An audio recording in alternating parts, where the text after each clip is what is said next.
लो pass filter, ठीक है, लो pass filter, right. ये हो गया लो पास फिल्टर हम लोग का।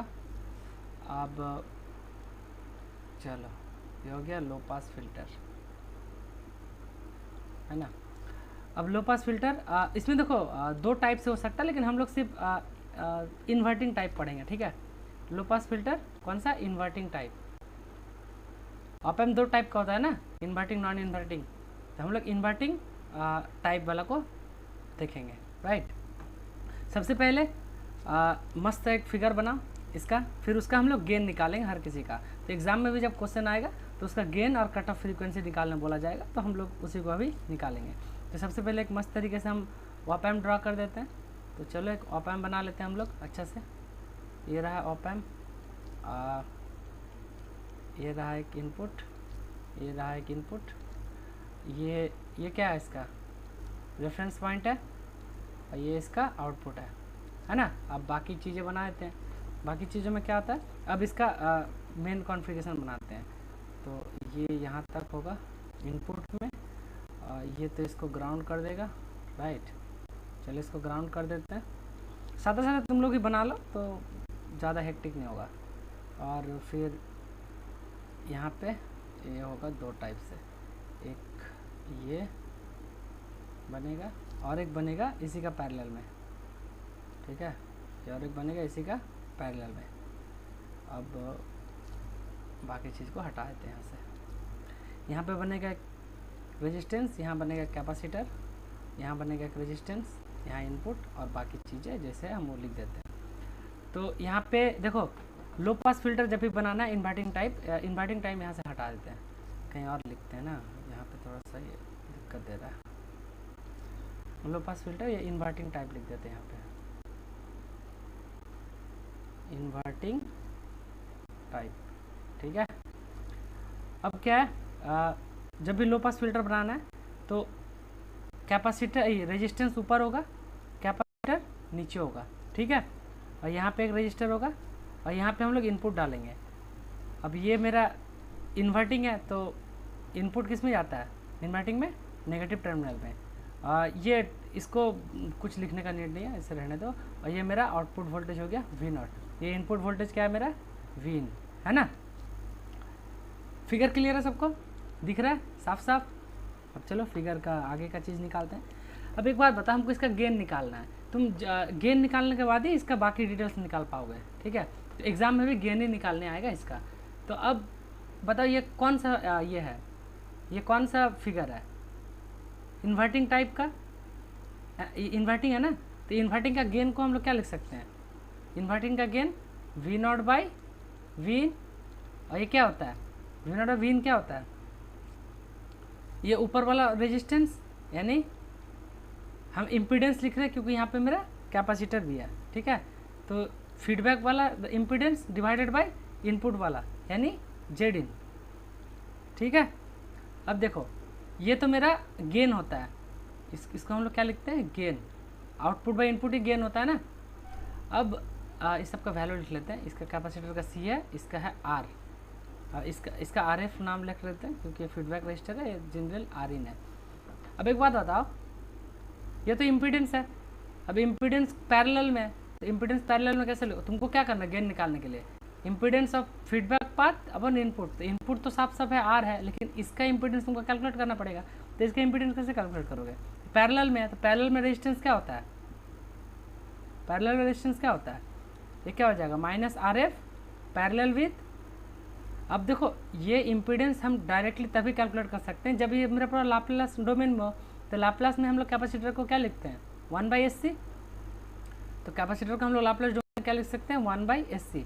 तो RF पैरेलल 1/SC अपन, ये तो ZF हो गया, ये तो हम लोग कर रहे हैं ना, ZF इक्वल टू क्या, RF, ये अभी माइनस बाद में, माइनस ये बाहर वाला है, ठीक है, इसको अभी एंगर में लेना है, बाहर वाला है। RF parallel with what, 1/SC। SC कहाँ से आया, कैपेसिटर को हम लोग डायरेक्टली रेजिस्टेंस में नहीं जोड़ सकते हैं, हम लोग उसका इम्पीडेंस जब भी लाप्लास डोमेन में लेके जाएंगे उसके बाद ही कैलकुलेट कर सकते हैं। तो ये लिख दिए। और नीचे क्या मेरा Zin का वैल्यू क्या है, बोलो, Zin का वैल्यू R है। तो यहाँ पे सिंपली आर कर दिए, तो यही मेरा गेन हो गया। अब इसको आगे सिंप्लीफाई करो, सिंप्लीफाई करोगे तो पैरेलल में क्या होता है, ऊपर मल्टीप्लाई हो जाएगा R F by S C अपन, नीचे ऐड हो जाता है R F plus 1 by S C, और नीचे फिर divided by total divided by R है, टोटल डिवाइडेड बाई आर किए।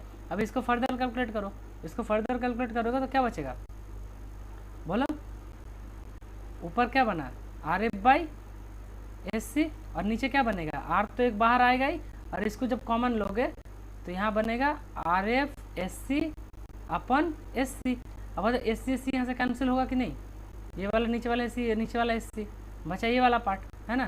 तो अब इसको हम लोग नेक्स्ट पेज में लिखे, यहीं पे कर देते हैं, यहीं पे हम कर दे रहे हैं। अरे भाई देखो यहाँ पे हम बाकी चीज़ को लिख रहे हैं है ना, ये भूलना मत, इधर से इस पार्ट है। अब देखो बचा कौन सी, गेन में क्या का बचा R F upon R by क्या क्या ब्रैकेट में क्या, अच्छा यहाँ पे 1 प्लस भी होगा ना ऊपर, यहाँ पे 1 प्लस भी होगा। तुम लोग यार सॉल्व नहीं कर रहे हो क्या, इसको सॉल्व करो ना, क्या बच रहा है यहाँ प्लस 1 भी आएगा ना, हाँ 1 plus R F S C. अब बताओ ये आर इन है मेरा इनपुट वाला ये, ठीक है। अब R F by R in क्या होता है, gain, R F by R in क्या होता है मेरा गेन होता है। गेन को हम मान लो ए एफ नाम दे दिए, और नीचे वाला part 1 plus R F into S C, यही ना मेरा गेन फाइनल निकला। अब इसको नेक्स्ट पेज में लेके चलते हैं, देखो तो गेन मेरा ओवरऑल क्या निकला, गेन इक्वल टू बोलो हम इसको ये किए, ये समझ में आए ना, R F by R in को यही ना गेन होता है नॉन इन्वर्टिंग। यहाँ पे एक माइनस भी होगा बाहर में, ये माइनस भी होगा, माइनस भूलना मत, ठीक है। ये minus R F by R in क्या होता है, यही ना गेन होता है इन्वर्टिंग टाइप का, तो उसको हम लोग गेन में लिख दिए, माइनस भी एडजस्ट हो गया। अंदर बचा क्या 1 plus R F into S C. अब गेन का जब मॉड लोगे, मॉड लेने पे क्या होता है, कॉम्प्लेक्स चीज़ है, ऊपर तो रियल चीज़ है मतलब रियल वैल्यू है, और कॉम्प्लेक्स क्या हो जाता है रूट ओवर पहला का स्क्वायर अपन दूसरा का स्क्वायर, तो 1 plus R F into S C का ये भी होल स्क्वायर, ठीक है। अब ये फिल्टर बन गया, यही मेरा फाइनल वैल्यू है। अब बताओ ये फिल्टर कौन सा फिल्टर कैसे चेक करोगे। अब देखो हम लोग ये लो पास फिल्टर बना रहे थे, अब यहाँ पर टेस्ट करो तुम, अच्छा ए सी इक्वल टू क्या होता है जी ओमेगा, ये बचपन से पता है ना सिग्नल सिस्टम से, है ना। तो इसके जब स्क्वायर करोगे तो अंदर तो वो टर्म आ जाएगा, या फिर मान लो एस जो है वहीं पे मेरा ओमेगा है। तो अगर हम हाई फ्रीक्वेंसी लेते हैं, अगर ओमेगा इक्वल टू इन्फिनिटी के लेके वो सॉल्व करेंगे, ओमेगा इक्वल टू 0 के लेकर सॉल्व करेंगे। अब देखो जैसे तुम ओमेगा इक्वल टू इन्फिनिटी पर पुट करोगे मैंने एस के जगह, तो क्या बन जाएगा गेन इक्वल टू ऊपर तो ए एफ है, ठीक है, नीचे रूट ओवर 1 प्लस, जैसे इन्फिनिटी पुट करोगे तो यहाँ पर क्या होगा, इन्फिनिटी मतलब हाई गेन, ये हाई फ्रीक्वेंसी, और ये है तुम्हारा लो फ्रीक्वेंसी। जैसे हाई फ्रीक्वेंसी पुट करोगे तो यहाँ पे इन्फिनिटी का स्क्वायर, तो ये इन्फिनिटी हो जाएगा, है ना। तो A F by infinity, something by infinity क्या होगा बोलो 0। तो जैसे तुम हाई फ्रीक्वेंसी में जाओगे तो आउटपुट तो 0 हो जा रहा है। अब लो फ्रीक्वेंसी में आओ, लो फ्रीक्वेंसी में गेन चेक करो ए एफ, और नीचे रूट ओवर 1 प्लस ये अंदर वाला टर्म पूरा 0 हो जाएगा, यानी 0 स्क्वायर। तो ओवरऑल क्या बचेगा 1 प्लस 0 0, 1 प्लस 0 1, तो ओवरऑल क्या बचेगा ए एफ, मैंने कुछ फाइनाइट गेन आ रहा है। जब लो फ्रीक्वेंसी रख रहे हैं फाइनाइट गेन आ रहा है, जब हाई फ्रीक्वेंसी रख रहे हैं तो 0 वैल्यू आ जा रहा है। इसका मतलब ये कौन सा फिल्टर हुआ, अगर हाई फ्रीक्वेंसी में 0 और लो फ्रीक्वेंसी में सॉरी हाई फ्रीक्वेंसी में गेन 0 आ रहा है, लो फ्रीक्वेंसी में गेन फाइनाइट आ रहा है, तो ये कौन सा फिल्टर हुआ बोलो, कौन सा फिल्टर हुआ, लो पास। आया सबको समझ में, लो पास फिल्टर कैसे हुआ, आया समझ में सबको, बोलो बोलो।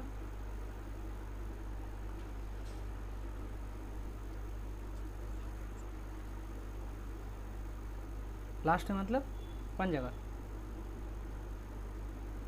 कौन जगह में,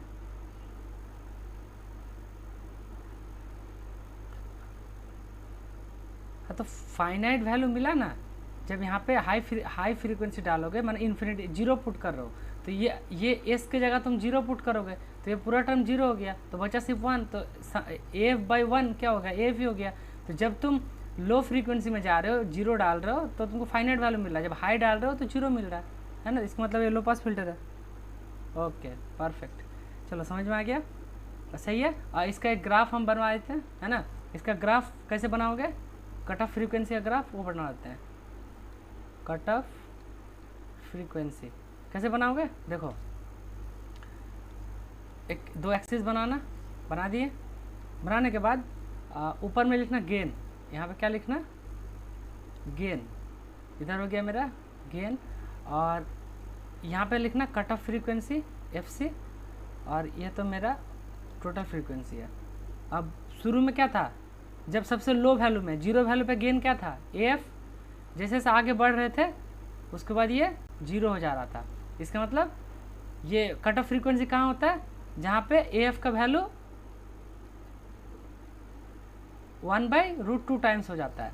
कट ऑफ फ्रीक्वेंसी वो फ्रीक्वेंसी है जहाँ गेन का वैल्यू 1/√2 टाइम्स हो जाता है, मतलब AF/√2 टाइम्स जहाँ होगा वही मेरा क्या होगा, कट ऑफ फ्रीक्वेंसी। ठीक है, इसका मतलब फिल्टर यहाँ से यहाँ तक काम करेगा, इसका आगे जब भी जाओगे तो वहाँ पे फ्रीक्वेंसी, इसका आगे वाला ब्लॉक इधर सब क्या हो जाएगा, फ्रीक्वेंसी ब्लॉक हो जाएगा। पास किसको होने देगा, सिर्फ इसको, इस वाला फ्रीक्वेंसी को। ठीक है, आया ग्राफ समझ में सबको। तो एक बार देख लो सारा चीज़, ये फिल्टर है, बस इसको याद रखना। कैपेसिटर नीचे होता है, मतलब ये कोई फ़र्क नहीं पड़ता, ऊपर नीचे कहीं पे रखो। कैपेसिटर फीडबैक में जब भी होगा वो लो पास फिल्टर बनेगा। कैपेसिटर फीडबैक में हम यहाँ पे लिख देते हैं, कैपेसिटर फीडबैक में, ठीक है, जब भी होगा क्या होगा, लो पास फिल्टर। अब ये कैलकुलेशन तो हम बता दिए कैसे होगा, क्योंकि जो कि जब भी तुम्हारा इन्वर्टिंग टाइप होता है, इन्वर्टिंग टाइप का गेन क्या होता है, RF/Rin, RF/Rin ना, तो लिख लो यहाँ पे कैपेसिटर है तो हम RF नहीं लिख सकते सिर्फ, क्योंकि सिर्फ रेजिस्टेंस होता है तो RF लिखते हैं। यहाँ पे कैपेसिटर भी है तो हम इम्पीडेंस कैलकुलेट करते हैं। अब ये तो पैरेलल में, तो पैरेलल कैलकुलेशन देखो यहाँ कर दिए, करके ओवरऑल करते करते गए, तो ये मेरा कैलकुलेशन ओवरऑल बन गया। बताओ यहाँ तक सबको क्लियर है? अगर क्लियर है तो फिर हम लोग आगे मूव करेंगे हाई पास फिल्टर में। बोलो ये वाला क्लियर है सबको? Done, okay perfect. बाकी लोग